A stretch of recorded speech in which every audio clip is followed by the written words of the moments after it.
Hey, Ayesha girl, my name is Bailey. I am a PR professional. I don't know if you know or aware or care, but they dragging your ass down here on the internet. You might be somewhere having a dirty martini with your friends, laughing, saying the brokies got my name in their mouth again and don't even care. But if you are concerned, I'm gonna break it down for you. We're gonna go over a few things. We're gonna figure out how to fix this.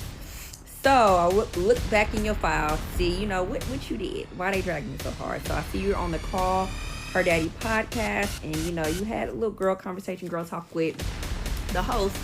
And what you said to me wasn't that bad, but the fact that you had that conversation on the internet was the problem. I tell people all the time, do not talk about your marriage on the internet, period. Yo, what's good, y'all? It's your boy Kai, and we back on the culture news. And on August 20th, Ayesha Curry went on the Call Her Daddy podcast, and she had a lot of very interesting things to say about her marriage with Steph Curry. And a lot of the things she had to say left a lot of us with our heads scratching. Like, this is not the kind of things that a happy wife of a very successful man would be saying. I didn't want kids. I didn't want to get married. I thought I was going to be career girl. I do not have a bone in my body that can keep anything to myself. So if it comes to mind, it's coming out. Tries to resonate with me, but he just can't.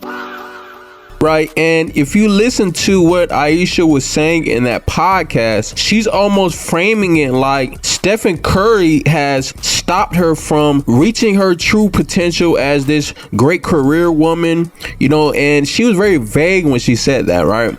I don't know if she's saying that she was going to be a Fortune 500 CEO. I don't know if that means that she was going to pursue acting. I do believe that she was into acting at some point. I don't know if that means she was going to be a world-renowned chef on some Gordon Ramsay type stuff. And I think when we heard that, we were all wondering, what the hell stopped her from doing all of this, right? And now Dr. Umar is wondering the same thing. It seems as if there was a bit of a misconception in what she was saying, what she stated. And look, there's two sides of it, and I understand both. From what I gathered from what she says is she meets Steph Curry. She's a 22-year-old girl. She wasn't expecting to be all this. Okay. I didn't expect to be a mom. She feels like she kind of lost herself in this, although she's, dating a superstar.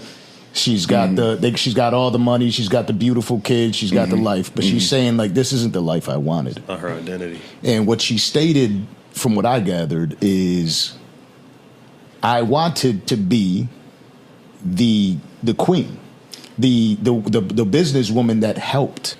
I guess my question for her would be, why couldn't you still have done that? You see what I'm saying? Right. Are you not in a better position to do so now?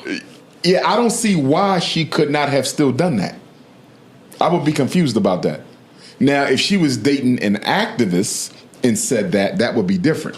Because if you Betty Shabazz or Coretta Scott King or Amy Garvey or Anna Douglas, your whole life changes because of the mission of your husband, because he's serving the people. Right. So as you heard what Dr. Umar said, you're not married to some kind of activist, Martin Luther King or anything like that, to where, you have to drop everything and commit yourself to this life mission that your husband has. Right. When it's summertime and Steph Curry is doing his conditioning and training, Ayesha Curry is not out there running drills with Steph. So I don't believe that to be the issue, that she didn't have any time. She was so caught up with Steph Curry stuff that she couldn't do her own stuff, because she did do her own stuff as well, right?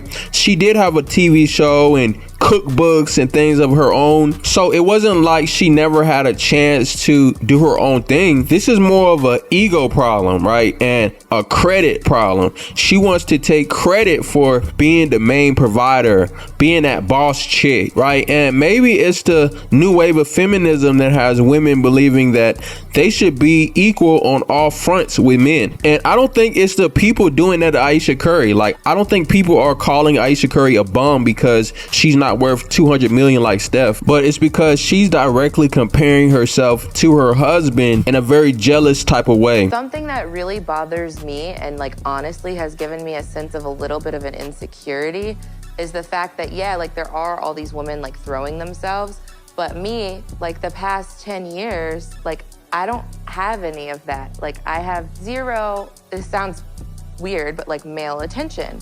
And so then like I begin to internalize it and I'm like, is something wrong with me? You're not looking. And this is the real sad thing that I find about the Ayesha Curry situation is that every time that Steph Curry is, out there winning championships, Ayesha Curry isn't looking at this like this is our win. She's looking at it from the point of Steph Curry is taking my shine away. And I'm not the only one that thinks that Ayesha Curry has a deep-seated jealousy for Steph Curry that is nothing that he could do about it. It's not his fault. What does she want him to do about this, right? Is he supposed to say, I'm sorry for being so great. I'm sorry for being so successful?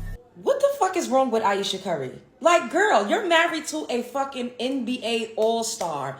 And every time I see clips of her or her going viral, she's sitting up there moaning and groaning about how unhappy she is and how she thought she was going to be a career woman and how she never wanted to have kids and how she always thought she was going to be successful. I remember she probably did some background work on Nickelodeon when she was a teenager. She's the lighter girl with the light eyes, so she probably has this, how some of them have a complex. Don't crucify me in the comments. But it's like, girl, you have a dream life. I personally feel like if she's not already cheating, she's going to cheat on that man. And she gives me the vibes of one of those mothers that leaves her children and the kids grow up and say, my mother walked out on us when we was whoop-de-whoop years old. Because I really don't think that she loves her life. I don't think she likes it. I feel like she's resentful of Steph because he's more successful than her. That's what it all boils down to. She's jealous of Stephon Curry and she's jealous of his success. And somehow Steph is supposed to dim his light because it's outshining yours. So I think the main lesson here is that you cannot make it your life mission to make your girl happy, because you could be like Steph and do everything right. And if the woman is just ungrateful, unsatiable, she's just gonna keep asking for more and more and more until you're left with nothing to give and she's gone. So yeah, at the end of the day, Ayesha Curry, she can be disrespectful all day on these podcasts. She could say that she hates Steph Curry. She thinks his breath stank. She's a bigger fan of LeBron. She could say whatever she wants to say, right? And we can't do a thing about it.